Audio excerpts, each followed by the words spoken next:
L'actif refuge par excellence, l'or, lui joue son rôle de valeur refuge à temps plein, à plein temps si je puis dire, à 100%. On a dépassé en séance les 5100 $ l'once, c'est gigantesque.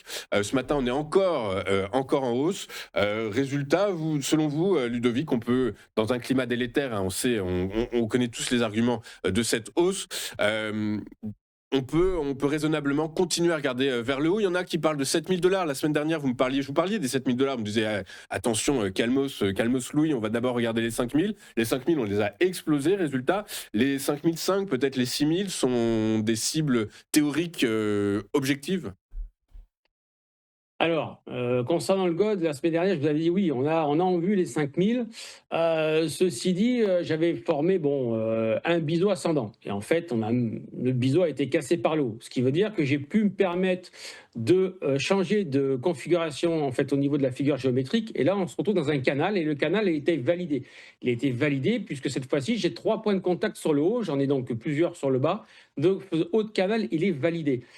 Alors, comme par hasard, le haut de canal a été touché au point près hier, qui a été donc bien rejeté. Alors oui, on peut présager que ça continue de monter, c'est clair, mais j'attends de voir la réaction quand même sur ce haut de canal. Ce qui m'intéresserait de voir, c'est cette prise possible de liquidité au-dessus. Ça veut dire que si on venait à faire une prise de liquidité au-dessus des plus hauts d'hier, mais qui finalement réintègre le canal, derrière, je commencerai à être un peu plus prudent pour effectivement attendre véritablement, possiblement une correction, puisque je vous ai parlé la semaine dernière d'une montée depuis les points hauts qui ont été cassés d'octobre 2025.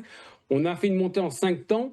Et généralement, après 5 temps, il ne faut pas se leurrer, il y a toujours une pause, voire une correction. Donc pour ça, je reste quand même prudent. Voilà, moi je vois juste que ce haut de canal a été validé hier, donc ça c'est fait. Ça, c'est acté, il n'y a même plus de sujet là-dessus. Maintenant, est-ce qu'ils vont le casser par le haut ou est-ce qu'ils vont juste faire une mèche de prise de liquidité pour aller sécher les derniers acheteurs pour finalement se mettre en pause et corriger en fait la dernière impulsion haussière? Ok, très clair. Bah écoutez, donc a priori, ce que vous nous dites sur l'or, c'est que la hausse devrait se poursuivre, mais dans un rythme peut-être moins effréné que jusqu'à maintenant. Oui, tout à fait, oui, exactement. Écoutez, c'est noté. Merci beaucoup, Ludovic, d'avoir été avec nous ce matin. Les échos express de Wall Street aujourd'hui, mais écoutez, ça a toujours autant de sens. Merci beaucoup, Ludovic.